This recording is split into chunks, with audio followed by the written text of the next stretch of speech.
Seja muito bem-vindo à Escola Bíblica Online.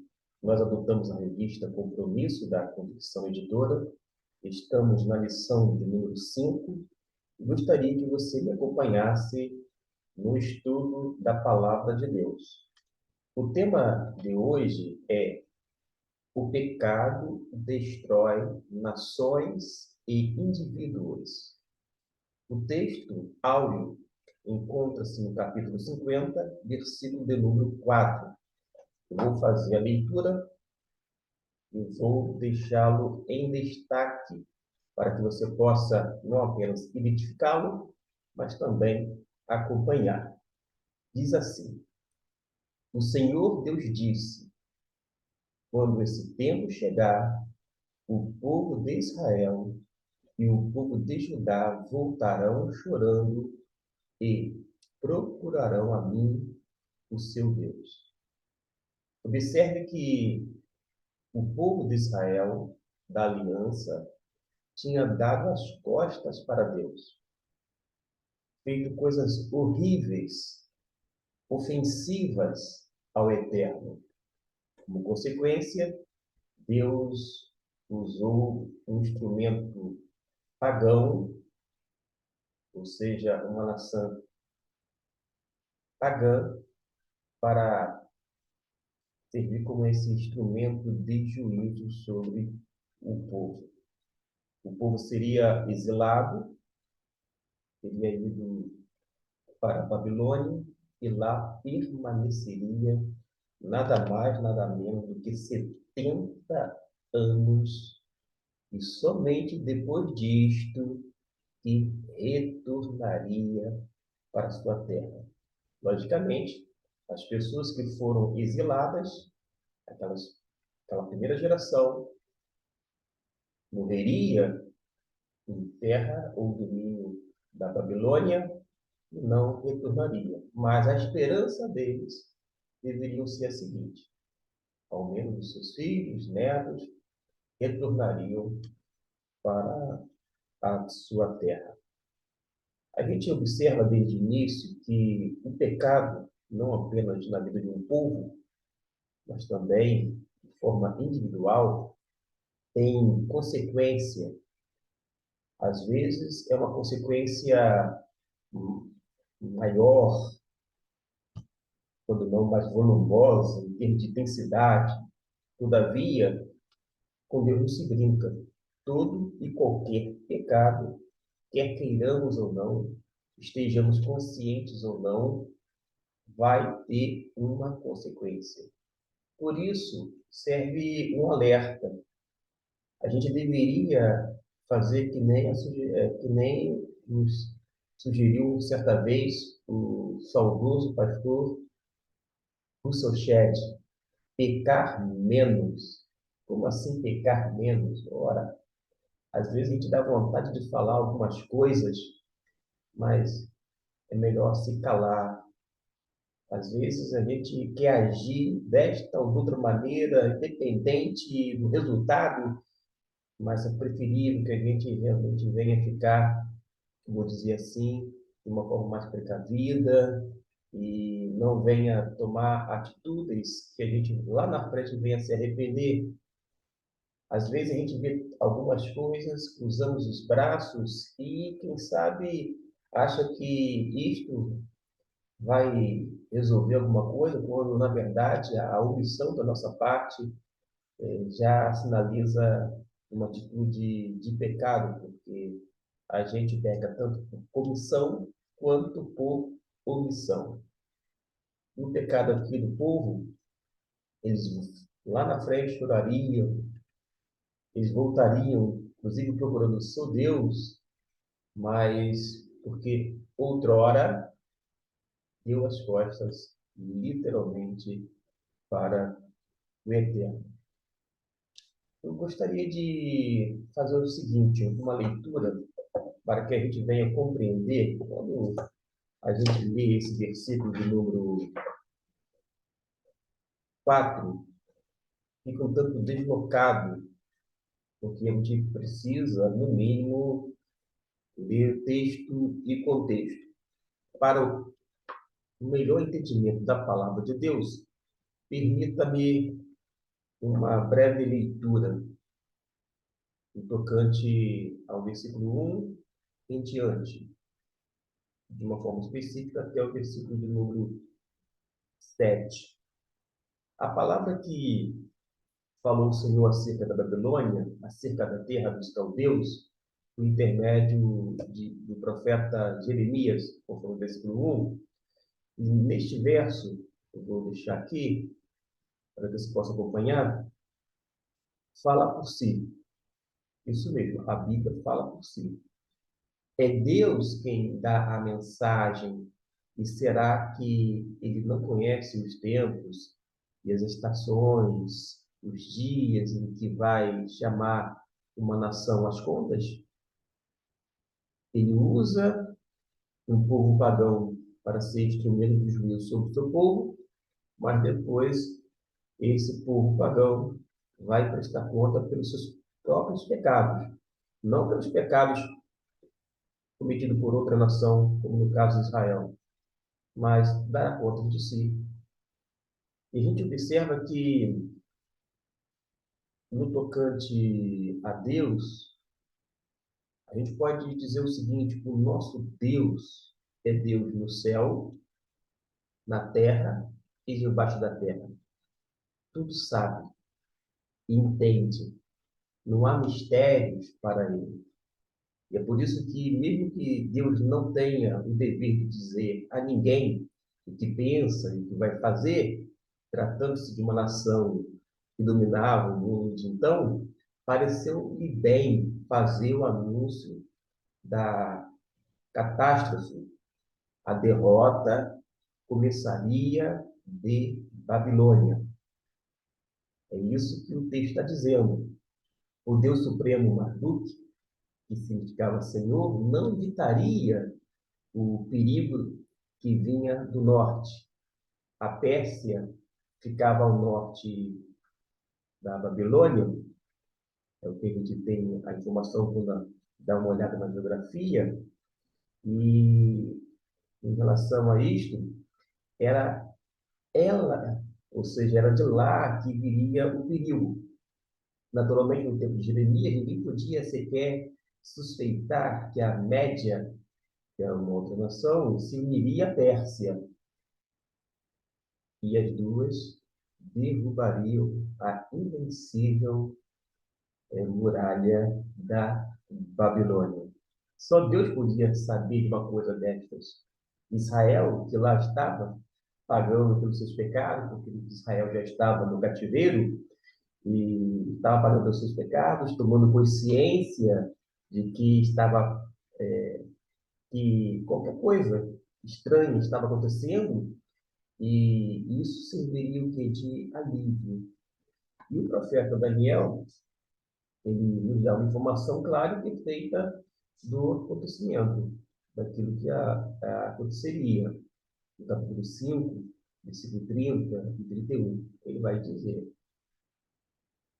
voltando aqui para o texto de Jeremias, na mesma noite do bacanal de Belsazar, as portas de Babilônia se abriram e os exércitos combinados dos medos e dos persas tomaram conta da cidade e, em seguida, veio o decreto de Ciro, dando liberdade a todos os povos oprimidos.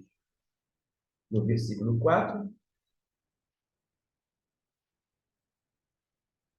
e a gente observa, naqueles dias dos medos e persas, naquele tempo, diz o Senhor, seria dada a liberdade ansiosamente esperada e prometida. As profecias de Jeremias seriam bem conhecidas, e o tempo estava se aproximando para os filhos de Israel voltarem à sua terra. Agora, eles viriam para buscar o Senhor, seu Deus, e o adorariam, como deveriam ter feito já há muito tempo. E eles tinham como sido ovelhas, assim, eles tinham sido como ovelhas perdidas, sem pastor. É o que nos diz no versículo 6. O meu povo é como ovelhas perdidas nas montanhas. por culpa dos pastores, como ovelhas, caminharam de montanha em montanha e esqueceram a sua casa. Mas, agora, o seu pastor, no caso aqui é a referência a Deus, levaria aos seus pastos antigos, até a querida Judá. A história nos é contada, meus irmãos, em Esdras e Neemias. Por isso dispensa maiores informes aqui. Nem este texto que eu estou aqui projetando, do versículo 1 até o 7, nem esse texto, e nem mesmo Daniel nos informam do que ocorreu naquela noite de Bacanal, mas deveria ser uma noite dramática, quando os exércitos coligados, medos e persas, tomaram o poder e mataram o rei Belsazar, que era o substituto de Nabonido. O verso 7, faço a leitura, foram atacados por todos aqueles que os encontraram. Os seus inimigos dizem, eles pecaram contra Deus, e por isso o que fizemos não está errado. Eles deveriam ter ficado fiéis a Deus, o Senhor, como seus antepassados ficaram. O verso 7 nos diz que os babilônios sabiam que estavam maltratando o povo que tinha pecado contra seu Deus. Portanto, sentiu-se desculpados por tudo que havia feito. Mas as coisas deviam ser contadas de outra maneira. Deus maltrata o seu povo, isto é, no sentido de disciplina, mas não admite que outros o façam e fiquem sem culpa. Deus não passa a mão na cabeça de ninguém, não passa a mão na cabeça do seu povo e tampouco livra Babilônia dos seus pecados. É o que a gente aprende. E quando a gente vai para a leitura da revista, na página de número 26, começa da seguinte maneira, falando que a extensão do ministério profético sempre é maior que seus limites locais. Deus tem interesse em todos os povos da terra e sempre vai enviar os seus servos a ir e levar a mensagem além das fronteiras do seu povo. Israel, como já foi dito, era o povo escolhido e com quem Deus tinha feito uma aliança. Mas Deus nunca se limitou à nação com o fim de sua ação e interesse entre os homens e mulheres.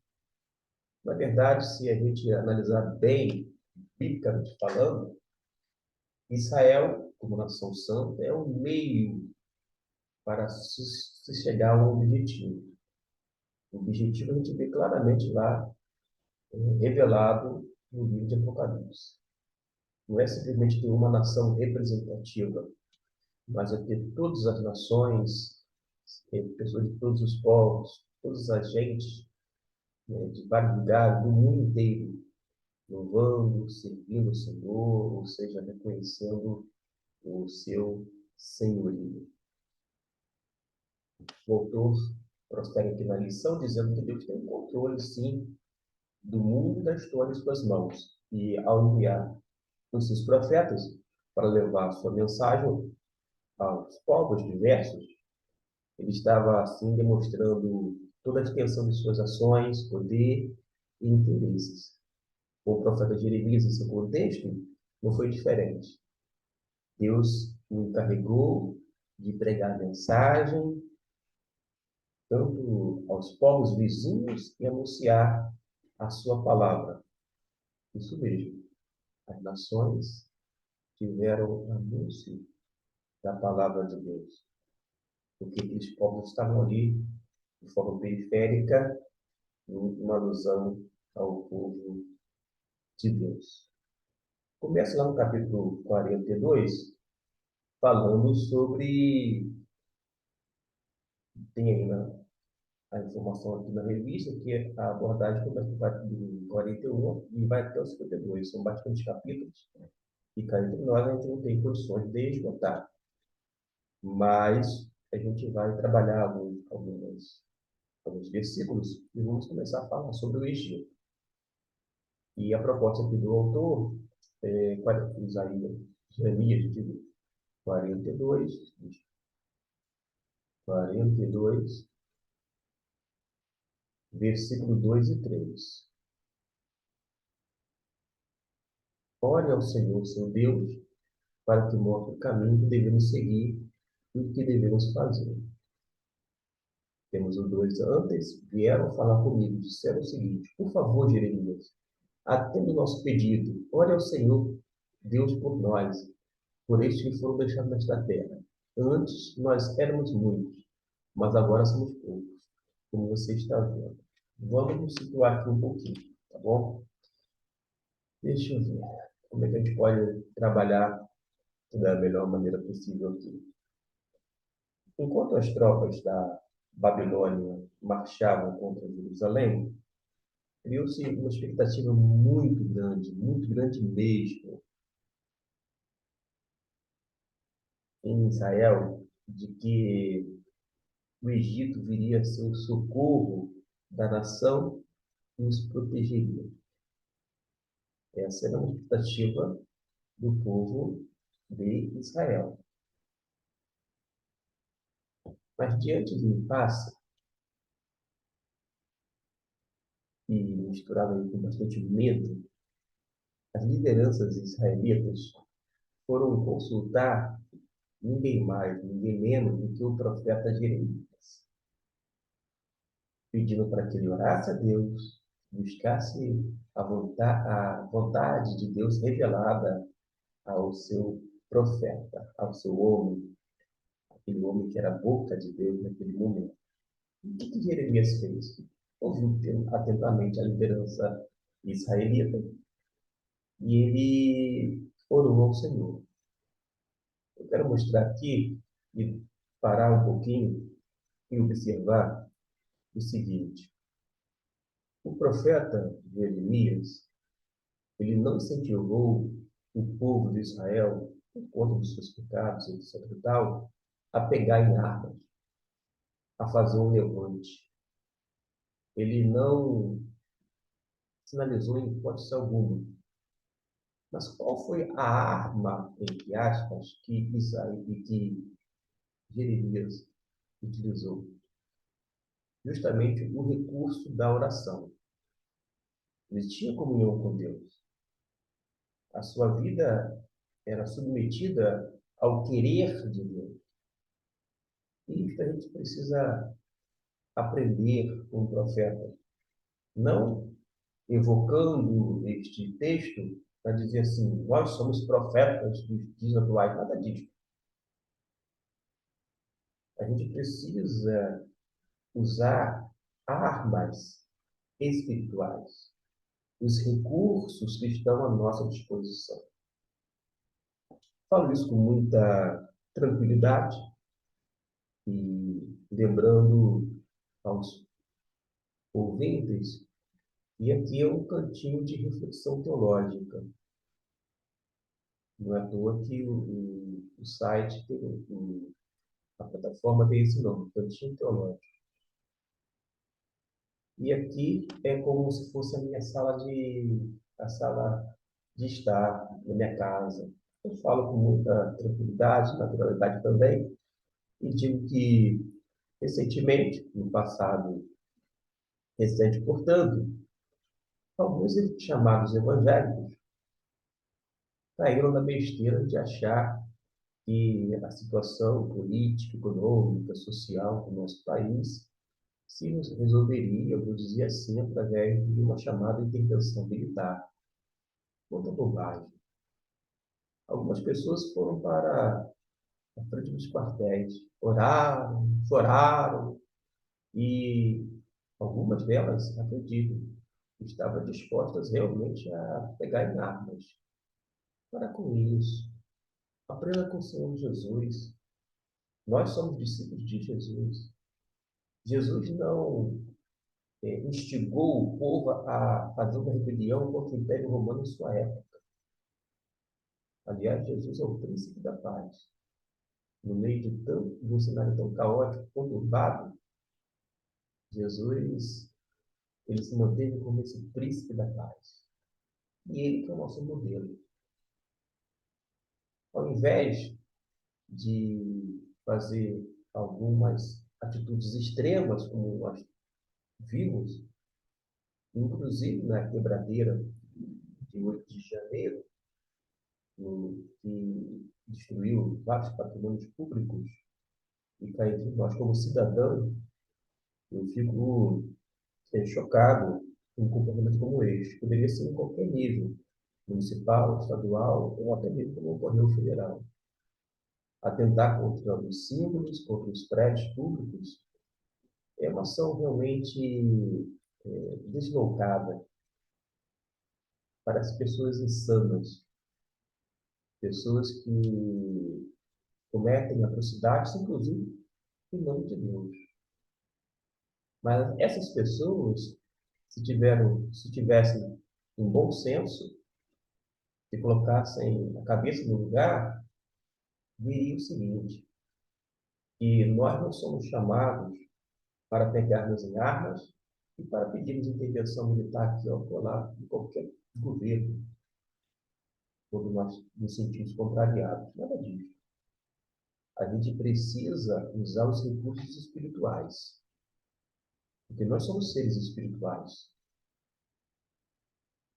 Nós precisamos utilizar um recurso como este. O que foi que o profeta fez? Orou. A gente precisa entender que a oração é um recurso. Eu estou até evitando colocar aqui, é uma arma, porque as pessoas pensam tantas coisas, têm uma mente tão aloprada, que pode, quando falar assim, que a oração é uma arma, ele só entender a arma e querer pegar uma arma e fazer coisas terríveis. Mas volta aqui nesse ponto, bate nessa tecla. Ó. Nós temos mais recursos à disposição, recursos espirituais. Um deles é a oração. Não é orar para mudar a vontade de Deus. É orar pedindo a Deus que mude as circunstâncias segundo o querer dele, dentro da soberania, e, no mínimo, se não houver as mudanças esperadas, que ao menos cada um de nós sejamos mudados interiormente pelo próprio Deus. Se a situação não muda, a gente muda. A gente submete-se à vontade do Eterno. E o profeta orou. Mas o profeta orou, mas colocou uma condição. Porque a liderança israelita veio pedir, faz aí uma consulta ao seu Deus. Porque você tem intimidade com ele. Ele fala através da tua boca. E Jeremias colocou uma condição. Que ele tivesse liberdade de falar exatamente a resposta que fosse dada por Deus, sem nada omitir ou distorcer. É o que nos diz no versículo 4. E eu respondi, deixa eu fazer um destaque. Está bem, disse Jeremias, vou orar ao Senhor, o Deus de vocês, como pediram. Depois eu contarei o que ele disser. Não esconderei nada de vocês. Percebeu a atitude íntegra de Jeremias como profeta? Nós, como pastores, líderes, diáconos, servos de Deus, precisamos agir da mesma maneira. Ao ler a Bíblia, entender, interpretar, a gente tem que aplicar corretamente a mensagem divina. A gente precisa dizer a verdade em amor, não esconder nada. A gente tem que agir com esse senso aguçado de responsabilidade quando anunciamos a palavra de Deus.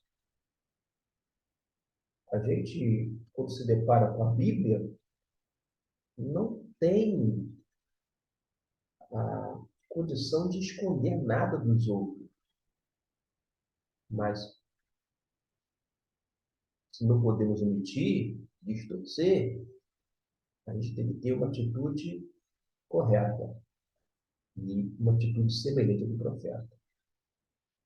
Falar a verdade. Falar a verdade de qualquer maneira? Nananina, não. Falar a verdade em amor. Até porque a gente precisa ser gente educada, gente que respeita o próximo, gente que ama a pessoa, gente que se preocupa realmente com outra. A gente precisa ter uma atitude semelhante à que teve o profeta Jeremias. E o que houve? A resposta veio e não foi o que Israel esperava.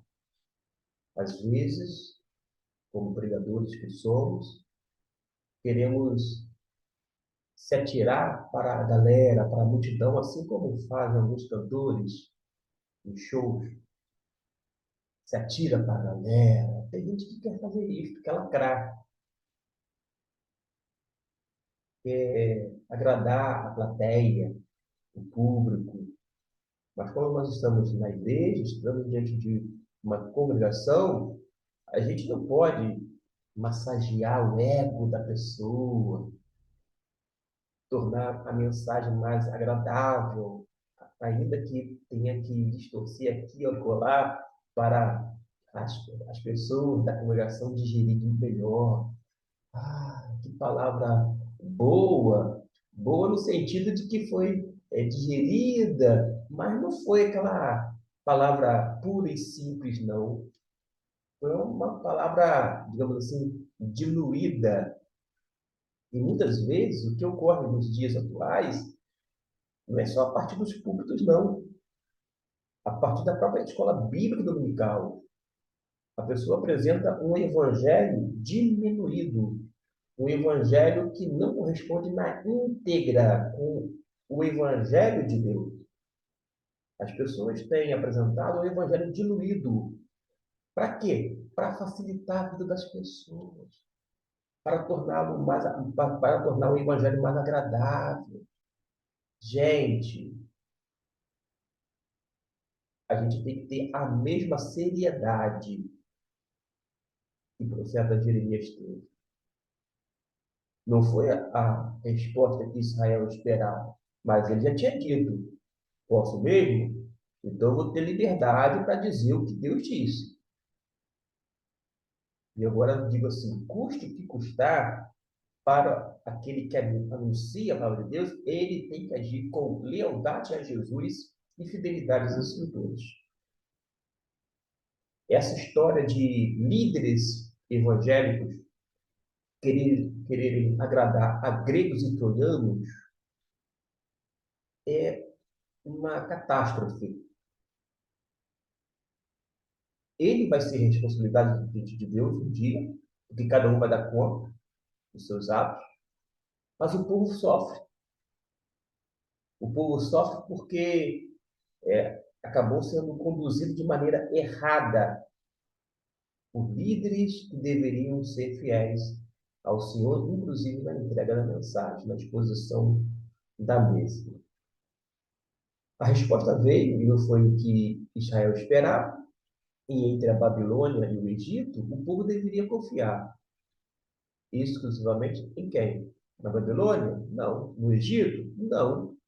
Deveria confiar na ação poderosa do Senhor e não no apoio da potência estrangeira.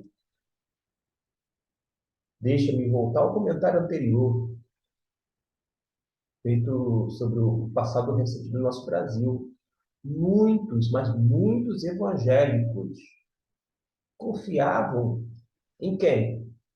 Numa pessoa propriamente dita, parecia que seria o salvador da pátria, confiava, vou dizer assim, em alguns poderes constituídos, confiava, no primeiro momento, talvez, assim, não, o Congresso vai nos salvar disso, daquilo outro.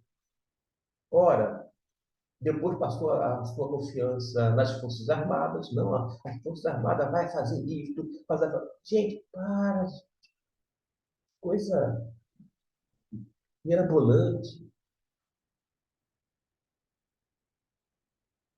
A nossa salvação, a nossa esperança, a nossa confiança não está necessariamente nos poderes constituídos, que é executivo, judiciário, legislativo, não está nas Forças Armadas, não estão nas polícias militares, militar, civil, federal, nada disso. Uma pessoa que quer uma posição partidária, ideológica ou de outra, não está, não está nisso.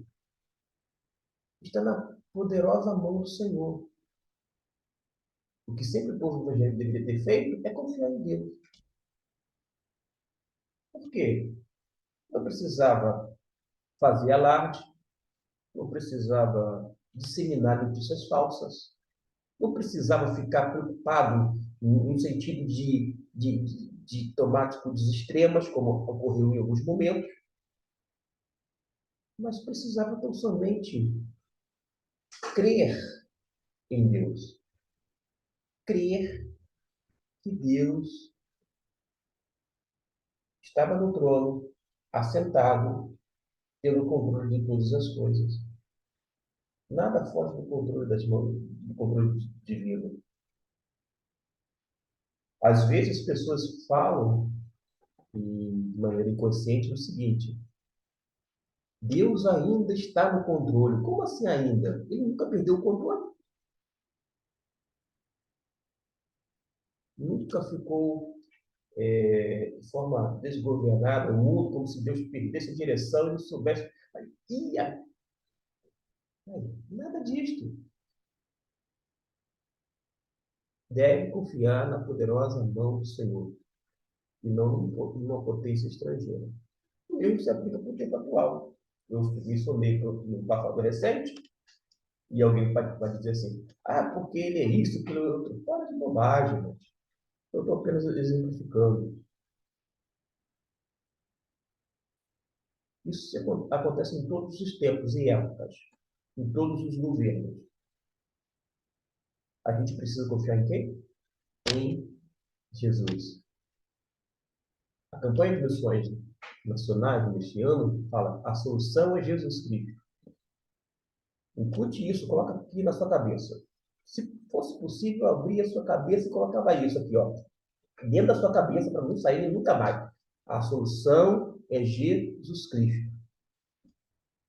A gente precisa ter esse evangelho e encarnar, viver.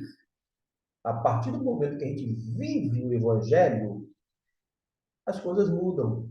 Mudam a partir da nossa própria vida. Um pai que maltrata os seus filhos torna-se bondoso com elas. Um marido rude, arrogante, truculento, se torna amável quando ele vive ou encarna o evangelho. Um cidadão que tem uma gatonete, e mesmo sendo membro da igreja há anos, ele não usa mais esse artifício. Ainda que ele não tenha mais nenhuma programação televisiva, por exemplo, mas ele não vai fazer o uso da gatonete. O indivíduo que desvia alguma coisa lá no serviço, pega o material dizendo: não, eu estou pegando porque o meu patrão tem muita coisa. Gente, isso é furto. Aquela pessoa que vive em conluio, no tocante à esfera política, que quer, independente de ser cargo eletivo ou ser cargo de indicação, mas só está preocupado com o seu ventre. Vou ver um cargo, uma posição aqui, porque tem que empregar a minha tia, a minha mãe, a minha filha, a minha esposa, todo mundo precisa de um cargo aqui, acolá, tal. Só se preocupa, só olha para o seu umbigo, precisa visar o bem comum. E isso se dá através de uma transformação por meio do Evangelho, porque o Evangelho é poder de Deus para todo aquele que nele crê. E o Evangelho não apenas nos muda, mas faz com que a gente tenha realmente atitudes diferentes. Se você é um evangélico, por exemplo, um cristão chamado Batista, e anda aí pelas ruas e rodovias de forma alucinada, fazendo zigue-zague, quando não xingando as pessoas no trânsito, o que você faz? Quando você encarna o evangelho, você sai mais cedo de casa. Não precisa correr no trânsito, não precisa colocar em risco a vida das pessoas e tampouco a sua vida ou que esteja contigo dentro do carro. Então, o ser evangélico no Brasil é muito mais do que não beber, não fumar, ter atitudes diferenciadas no dia a dia. Isso mesmo. É o nosso cotidiano que vai mostrar se nós estamos tendo atitudes realmente cristãs. Porque Jeremias tinha uma diferença. Ele agia de maneira diferente do que o geral, do que o povão, porque ele era um homem de Deus comprometido. Ele era um homem de Deus comprometido. E a gente vai observar que a reação aqui no capítulo 42 de Jeremias, do povo, foi em direção contrária, recusando-se a ouvir a voz do Senhor, de seguir as instruções. Eu falei e exemplifiquei aqui algumas coisas. De repente vai torcer o rosto, como a gente fala aqui, torcer a cara, né? E falar, tá falando bobagem. Gente, quer ser um bom cidadão? Não venda o seu voto. Permita-me aqui eu abrir um parênteses. Eu tenho 47 anos de idade. Comecei a votar aos 16 anos. Nunca, nunca vendi o meu voto. Troquei quer uma quantidade de tijolos, mesmo sendo pobre. Nunca vendi o meu voto, troquei, barganhei por um saco de cimento ou qualquer outra coisa. Nunca me candidatei a nenhum cargo eletivo, nunca concorri, nunca fui indicado e tampouco me envolvi nessa questão político-partidária. Não faço parte de nenhum partido político. O voto é secreto. Na minha casa, nesses anos todinhos, nessas décadas, nunca, por opção minha, tá, gente? Não é que eu não pude, não. Claro que eu posso manifestar a minha preferência aqui ao colar, mas nunca coloquei sequer uma placa, alguma sinalização indicando que o meu candidato era este ou aquele outro. Mas também nunca depositei a minha confiança nessa, nesse âmbito político. Eu sempre entendi. Talvez você vai me chamar aqui de bobo, ingênuo. Olha lá. Gustavo Luiz é tão ingênuo. Sabe por quê? Eu sempre acreditei que a solução é Jesus Cristo. Por causa de quê? Porque Jesus Cristo mudou a minha vida. Eu sei, eu sei, em alguns cursos, quem me conhece sabe quem eu era e hoje sabe quem eu sou. Sabe até que eu não cheguei a ser, que eu não deveria ser, mas graças a Deus eu não sou mais quem eu era. Por causa de quê? Porque Jesus Cristo me salvou, Jesus Cristo foi realmente a minha salvação e solução. A solução é Jesus. A salvação é Jesus. Fecho esses parênteses. E no versículo 13 e 14, você pode, vou deixar apenas projetado, você pode dar uma pausa e depois, é, 13 e 14, é um versículo grande, e fazer a leitura, até mesmo na sua Bíblia. Então, a resposta do Senhor foi apontar as consequências da desobediência e a falta de confiança no Senhor, que tem o controle das nações em suas mãos. Percebeu a gravidade? A falta de confiança no Senhor e a desobediência. Duas coisas, né? Duas coisas. Mas os judeus, eles não ficaram apenas nas palavras. O que eles fizeram? O povo se autoexilou e foi para a terra do Egito buscando proteção. Pede para Deus falar, Deus fala e ele, de uma forma deliberada, decide não ouvir. É que nem aquela pessoa que passa por uma situação dramática na sua vida e clama ao céu: Senhor, me ajude, me dê uma luz.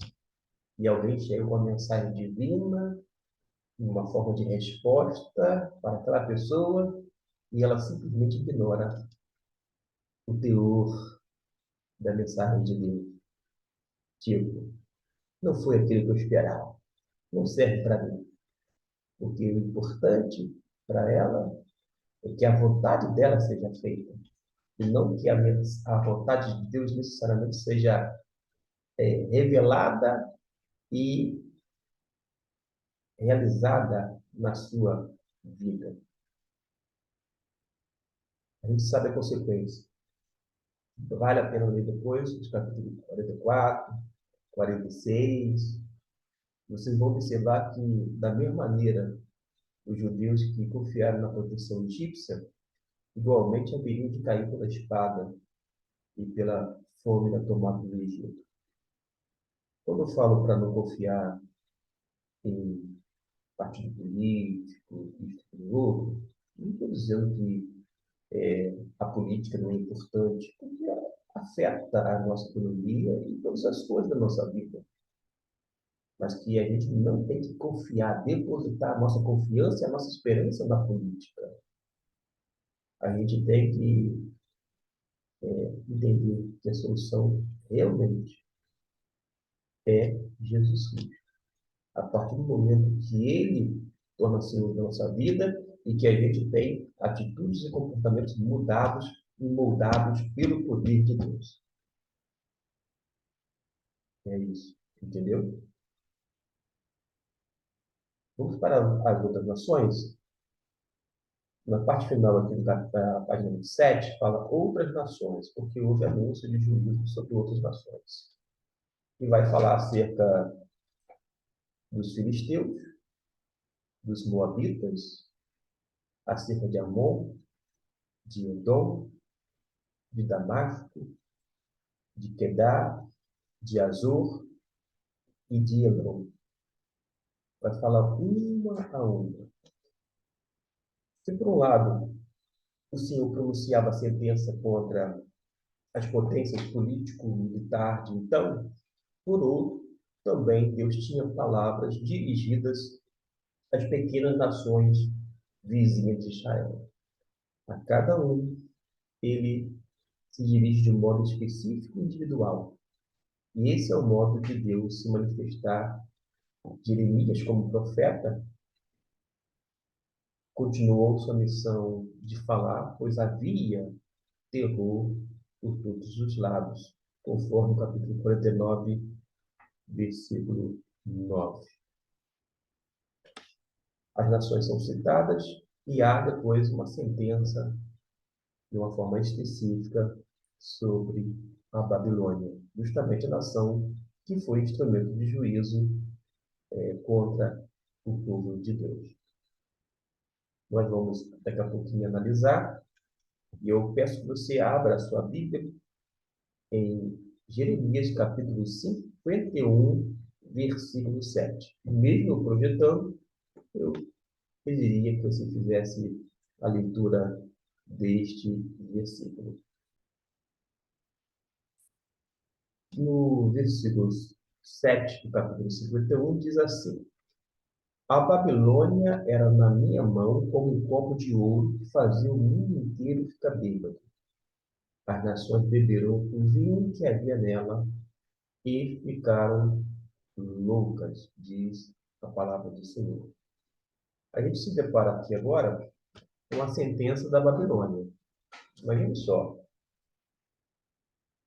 você hoje faz um favor a alguém E você pensa assim, bom, como se diz no popular, uma mão lava a outra. Mas com Deus não é assim. Esse expediente tipicamente brasileiro, do jeitinho brasileiro, de dar um jeitinho aqui e de tentar ganhar vantagem aqui ou acolá, não existe na perspectiva divina. Deus usa uma nação pagã para ser um instrumento de juízo nas mãos do Eterno para punir o povo dele e depois Deus vai lá e pune a nação babilônica pelos seus erros, porque Deus não deve nenhum tipo de favor à Babilônia. A última das grandes potências contra a qual o profeta Jeremias anunciou a sentença foi quem? Foi a Babilônia. É verdade que a Babilônia aqui tinha sido usada como um instrumento do Senhor para executar seus intentos.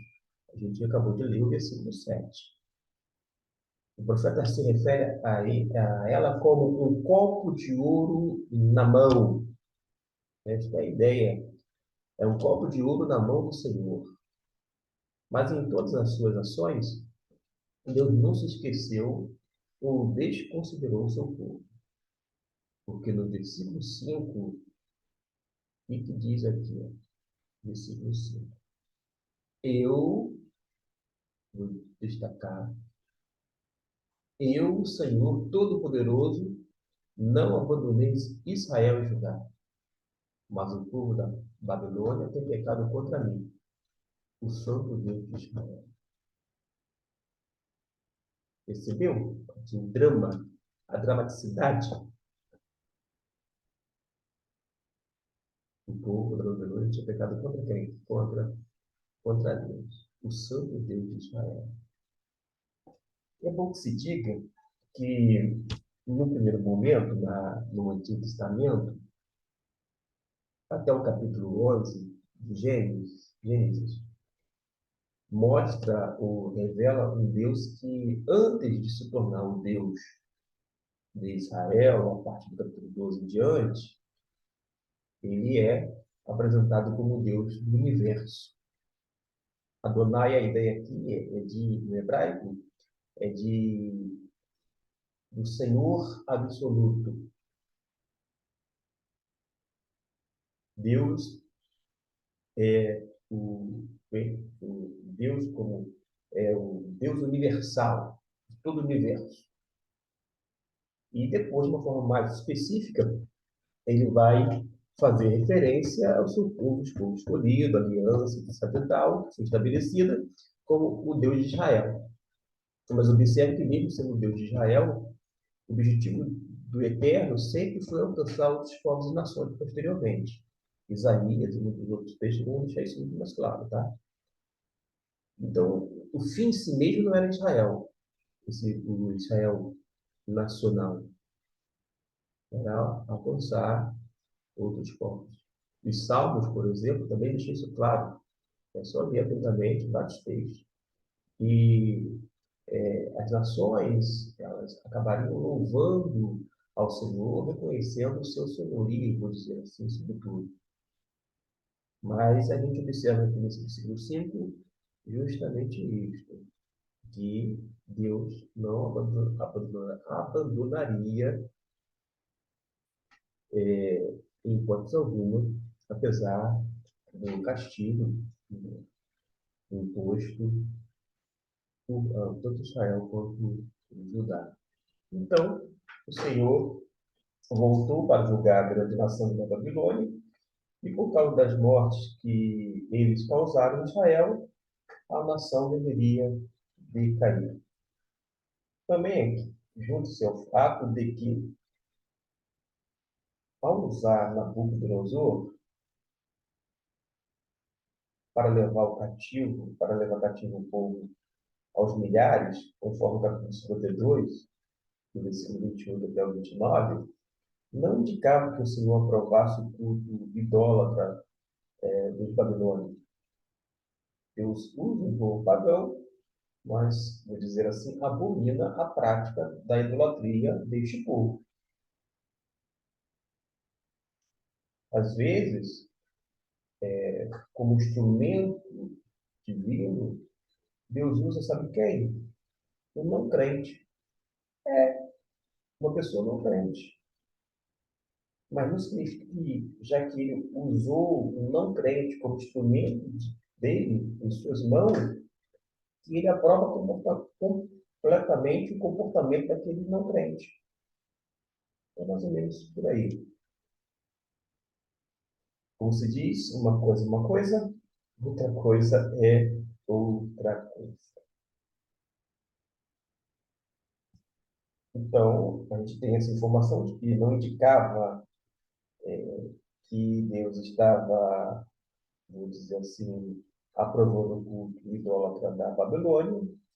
Deus quis, assim, mostrar que estava começando uma ação contra aquela terra, começando a alvoroçar e humilhar os seus deuses e ídolos. E vai terminar por executar o juízo sobre as suas imagens esculpidas. Capítulo 51, versículo 52. Vale a pena ler na sua Bíblia, eu não vou projetar agora, mas eu queria falar, bater na tecla novamente, tá? Em outros vídeos anteriores. A gente geralmente foca muito nessa questão de imagens esculpidas, etc. E tal. Gente, digo de todo o coração, sem sombra de dúvida, Deus não aprova esse tipo de coisa, inclusive envolvendo adoração e etc. E tal. Ponto pacífico da minha parte. Nem preciso comentar sobre isso. Mas acontece que o coração do homem é altamente idólatra. Às vezes, mesmo não tendo uma imagem diante de si, dos seus olhos, a gente acaba idolatrando uma pessoa, idolatrando uma denominação, idolatrando um ministério, idolatrando um pastor, idolatrando um cantor chamado gospel, idolatrando um político, idolatrando uma ideologia, idolatrando, enfim, a família, idolatrando o trabalho. Quando eu falo idolatrar, é no sentido de colocar como prioridade na sua vida. Porque quando você idolatra uma dessas coisas, ou muito mais, você acaba, entre aspas, destronando Deus na sua vida. Deus não passa a ser a prioridade da sua vida. Deus não tem a devida importância. A sua confiança não está em Deus, tampouco a sua esperança depositada nele. Entendeu o que eu quero dizer? É por aí. Então, não fique assim, satisfeito. Ah, eu não me deparo diante de imagens para adorar, para estar culto, mas a gente pode, vou dizer assim, estar idolatrando, adorando, endeusando muitas outras coisas, quando não pessoas, gente. Quando não pessoas. E a gente é chamado aqui a essa mudança mediante este alerta. A Babilônia, ela se tornou arrogante com seus triunfos, porque ela começou a vencer, o império estava mantido até então, mas o Senhor vai anunciar o tempo de punição por seus erros, porque o tempo havia chegado. Tem um ditado popular que diz que o castigo vem a cavalo. Não sei se vem a cavalo hoje nos dias atuais, se o castigo vem num jato supersônico, ou ainda que chegue numa carruagem, é, sei lá, puxada por bois, ou outros animais de tração, não importa se vai vir mais rápido ou devagar. Mas acredite, o castigo sempre chega. Porque todo o nosso pecado tem uma consequência. Sério mesmo, tem uma consequência. Causa mal a nós mesmos, aos outros, prejudica a nossa família, a nossa igreja, a nossa sociedade e ofende, sobretudo, a Deus. Pecado é coisa séria e com pecado a gente não se brinca. E Deus nunca deixou impune o ímpio arrogante. Aí você vai dizer isso mesmo. Deus nunca deixa impune o ímpio arrogante. E Deus sempre vai disciplinar, isso mesmo, disciplinar o filho. Ah, eu sou filho de Deus. Graças a Deus por isso. Eu sou um filho ou uma filha de Deus. Mas saiba que não é porque você é filho ou filha que quando você errar, que quando você desviar do propósito divino, que Deus não vai te disciplinar. Assim como nossos pais disciplinavam-nos antes, visando o nosso bem, não estou aqui falando dos excessos cometidos, às vezes tem filhos que levavam uma surra, apanhava, nada disso não. Mas Deus disciplina cada um dos seus filhos. E Ele faz isso por amor. Então a gente não adianta ficar assim, torcendo de só. Aqui o autor da revista diz que Deus nunca deixa o ímpio impune.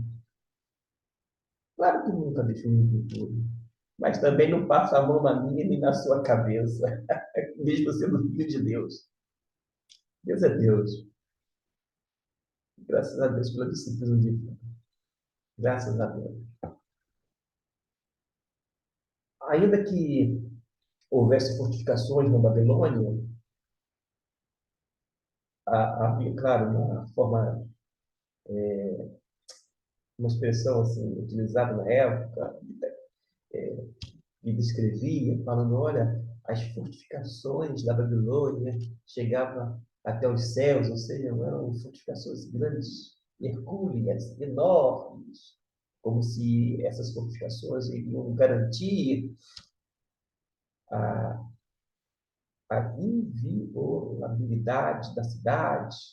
E deu ruim, porque ainda assim Deus disse que não pouparia e enviaria quem destruísse. E Deus vai usar como instrumento, agora, vou dizer assim, pelo menos estava sentenciado, dizendo, os medos e os persas.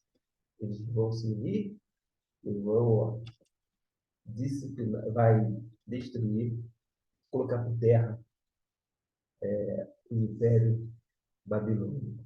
Em toda situação de vingança divina e derrota das potências, o que realmente deveria ficar demonstrado seria que o único redentor a ser reconhecido é nomeado como o Senhor dos Exércitos. É isso que a gente observa aqui em Jeremias, capítulo 50, versículo de número 34. O que Deus diz aqui a palavra de Deus? Mas aquele que vai libertá-los é forte. O seu nome é Senhor, o Todo-Poderoso. Ele mesmo defenderá a causa deles e trará paz à terra. Mas para o povo da Babilônia, ele trará confusão. Numa alusão ao Senhor Todo-Poderoso. Gente, nós sempre vivemos no mundo em conflitos e guerras. Temos aí entre o Hamas e Israel, temos guerra na Ucrânia, porque a Rússia invadiu a Ucrânia. Nós temos outras inúmeras guerras espalhadas pelo globo terrestre, tá bom? E sempre teve, sempre houve, desde que o mundo é mundo. Mas o Senhor é todo-poderoso. O Senhor é o Senhor dos exércitos. E a gente precisa, sim, exercer misericórdia, compadecer as pessoas, como seres humanos sermos solidários, orarmos, nas oportunidades de proclamarmos o Evangelho, o Evangelho principalmente a essas pessoas que são tão fechadas à Bíblia, como palavra de Deus, mas a gente também precisa rogar para que Deus venha em meio a esse mundo, de tantas atrocidades, de tantas coisas tristes. A gente precisa também fazer um exame introspectivo, porque às vezes nós mesmos estamos em guerra contra os outros. Permite-me que não desabafo, mas às vezes a gente vê líderes de ministérios agindo como se fossem adversários, inimigos. Vez ou outra você liga a televisão, programa midiático, um fica falando contra o ministério do outro, falando mal, fica alimentando tantas coisas para destruir ou prejudicar o ministério. Às vezes, pastores agem como se fossem competidores. Alguns deles não gostam de serem chamados de colegas. Que negócio é esse de chamar de colega? Nós somos irmãos, nós somos amigos, mas não colegas, mas agem como se estivessem numa trincheira, mas agem como se fossem inimigos, adversários. Às vezes, na igreja mesmo, a gente vê isso, as pessoas agindo, minando para que a outra pessoa seja destruída. E quando a pessoa já está lá um tanto meio cambaleante, age para que a pessoa venha logo sair de cena. A gente fala do mundo de guerra, e guerra sempre houve, essa é a grande verdade, triste, mas sempre houve. Mas muitas vezes, dentro de nós, há várias batalhas, não fala as batalhas internas, não, a gente fica se digladiando e coloca isso de uma forma exteriorizada, vai exteriorizar isto, guerra com outros. A gente vai lutar com outros. Aí no popular tem um chamado fogo amigo, como se fosse um fogo, como se um amigo fosse dar um tiro no outro. Se deu um tiro no outro, não é amigo. Se deu uma facada nas costas, apunhalou pelas costas, não é um irmão em Cristo. Se tirou o tapete só para outro cair e ficar no lugar do outro, não é um, um, um colega, alguém que realmente tem um relacionamento, nada disso. Então a gente fala muito de guerras, sim, mas existem muitas outras guerras. Sem falar dessa guerra que está dentro de cada um de nós, e porque o pecado habita, isto é, nós temos uma natureza pecaminosa, mas graças a Deus temos também essa natureza espiritual, e há uma guerra, um conflito interno, mas se nós andamos no Espírito, a nossa inclinação tem que ser para as coisas do Espírito Santo de Deus. O pecado reina, mas, digo, o pecado habita, mas não reina, não prevalece. A natureza pecaminosa está dentro de nós, habitando, permanecendo. Porém, não prevalece. Porque quem reina é justamente essa nova natureza que nos move e nos faz andar em novidade de vida. É isso. Quero concluir.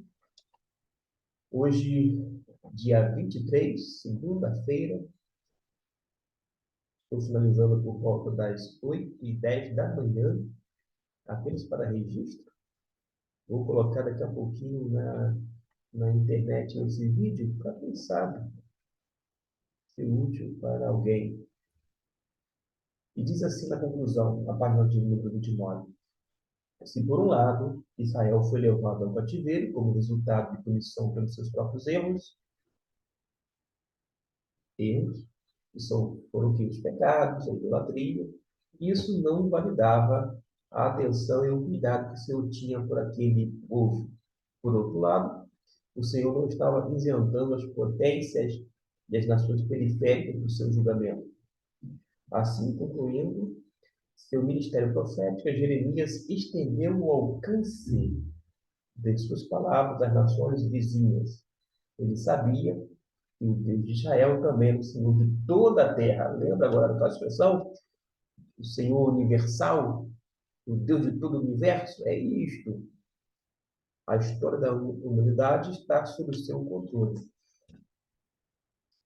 É essa ideia bíblica de que Deus não é apenas um Deus de um povo. Por causa de quê? O mundo, segundo a perspectiva paulina, estava dividido em dois: judeus e gentios. E o que ocorreu? Já que havia uma barreira, uma inimizade entre esses dois povos. Deus, através de Jesus, desfez a inimizade entre ambos. E destes dois povos, de judeus e gentios, tornou-se um povo apenas. É o que a gente chama de novo Israel de Deus. Qual é o povo de Deus? A igreja. A igreja é o novo Israel de Deus. E a igreja é composta de pessoas convertidas a Cristo, de todos os lugares, de todas as épocas, de todas as nações, de todos os povos, porque somos um só povo, o novo Israel de Deus. E o autor aqui da revista mostra esse Deus não apenas de Israel, mas um Deus sobre toda a terra, sobre todos, inclusive sobre a minha vida, sobre a sua vida. Que Deus lhe abençoe. Até a nossa próxima lição da Escola Bíblica Dominical.